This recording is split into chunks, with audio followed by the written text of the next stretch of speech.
दालबंदेल से रिपोर्ट कर रहे हैं हमारे सिटी रिपोर्टर अली अहमद कमाल। नेशनल पार्टी के सूबे रहनुमा सरदार रफीक शेर बलोच ने अपने जारी करदा बयान में कहा है कि दालबंदेल बाजार में ट्रैफिक के मसाइल रोज़ बरोज़ गंभीर बनते जा रहे हैं। बिलखुसूस दिन के औकात में बड़ी ओवरलोड गाड़ियों की बाजार में दाखिल होने से ट्रैफिक के मसाइल में मज़ीद इजाफा होता जा रहा है, जिससे हादसात जन्म लेने का अंदेशा रहता है। गुज़िश्ता दिनों नूरानी मस्जिद की गली में सामान से लोड ट्रक की टक्कर से राह चलती खातून शदीद ज़ख्मी हो गई थी।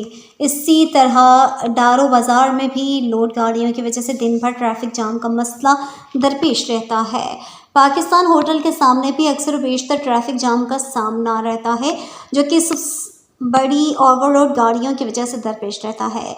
सरदार रफीक शेर बलोच ने मज़ीद कहा कि दालबंदेल बाज़ार के वस्त में एक बहुत बड़ा सरकारी अड्डा कायम है, जहां पर तमाम सहूलियात मुयसर हैं, मगर पुलिस इंतज़ामिया की नाअहली की वजह से मुसाफिर कोचेस, खारान, नौशकी, जागरी और दीगर शहरों की आमदोरफ्त के लिए वैगन, बसेस, पिकअप गाड़ियाँ, टैक्सियाँ दिन भर बाज़ार में खड़ी रहती हैं। बाज़ार की सड़कें और गलियाँ अब इंतज़ामिया की गफलत और लापरवाही से दिन ब दिन तंग होती जा रही हैं, मगर इसके बावजूद पब्लिक ट्रांसपोर्ट का बाज़ार के दुकानों के सामने खड़े रहना और दिन के औकात में बड़ी ओवरलोड गाड़ियों का बाज़ार में दाखिल होना शहरियों के लिए मसाइल में इजाफे के सिवा कुछ भी नहीं।